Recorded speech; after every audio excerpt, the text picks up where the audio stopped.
Hi అండి, ఇది ఒకసారి చూడండి. ఇది రాగి సంకటో జొన్న సంకటో కాదు, సంకటే కానీ రెడ్ రైస్. చూసిరా, రెడ్ రైస్తో సంకటి.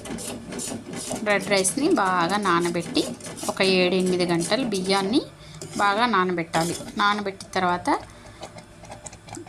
మీకు కావాలంటే ఫస్టే రవ్వ చేసుకోవచ్చు, లేదా ఇదైతే ఈజీ. బియ్యం నానబెట్టుకొని ఒక్కసారి మిక్సీలో అలా బరకగా చూడండి, ఇది నూకలాగా మిక్సీ చేసుకొని ఇలా సంకటి చేసుకుంటే మనకి రాగి ముద్ద, జొన్న సంకటి ముద్ద ఎలా వస్తుందో ఇది కూడా కొంచెం స్లోగా కుక్ చేసుకోవాలన్నమాట. అలాగే వస్తుంది. ఇది దేంతో అయినా తినొచ్చు, సూపర్ ఉంటుంది. మొన్న ఆల్రెడీ నేను 2 సార్లు చేసుకున్నా. చిన్న టీ గ్లాసు, ఇప్పుడు ఇది ఎంత అనుకుర్రు, అందులో కూడా కొన్ని బియ్యం పక్కకు పెట్టిన, ఎందుకంటే ఒక్కలకి ఎక్కువ అందుకని పక్కకు పెట్టిన. కొన్ని వాటితో దోశ వేసుకోవచ్చు.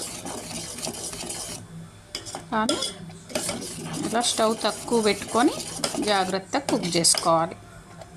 దగ్గరకు వచ్చేస్తుంది. ఏదో కలర్ వేసినట్టుంది కదా, కానీ రెడ్ రైస్ ఇంతే ఉంటాయి. మీరు దోశలు చూసిర్రు, రెడ్ రైస్తోని ఇడ్లీ చేసిన. ఇడ్లీ అయితే సూపర్ అండి, ఎందుకంటే చాలా స్మూత్గా ఉంటాయి అన్నమాట ఇడ్లీలు కూడా. ఇడ్లీ అయితే చాలా బాగున్నాయి.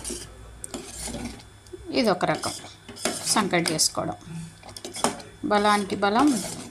ఇంకా ఇప్పుడు ప్రెగ్నెంట్ లేడీస్ ఉంటారు కదండి, ఇప్పుడు జయరామ్ గారని మీరు యూట్యూబ్లో సెర్చ్ చేస్తే వారి వీడియోలు వస్తాయి, చూడండి.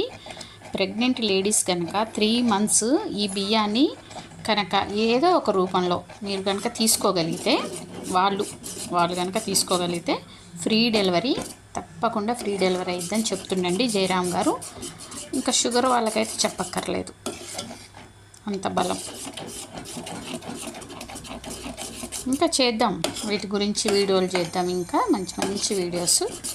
ఎందుకంటే ఒకప్పుడు ఉన్నవే ఇవన్నీ, జనంలో అవగాహన రావాలన్నమాట. ఓకేనా? Thank you.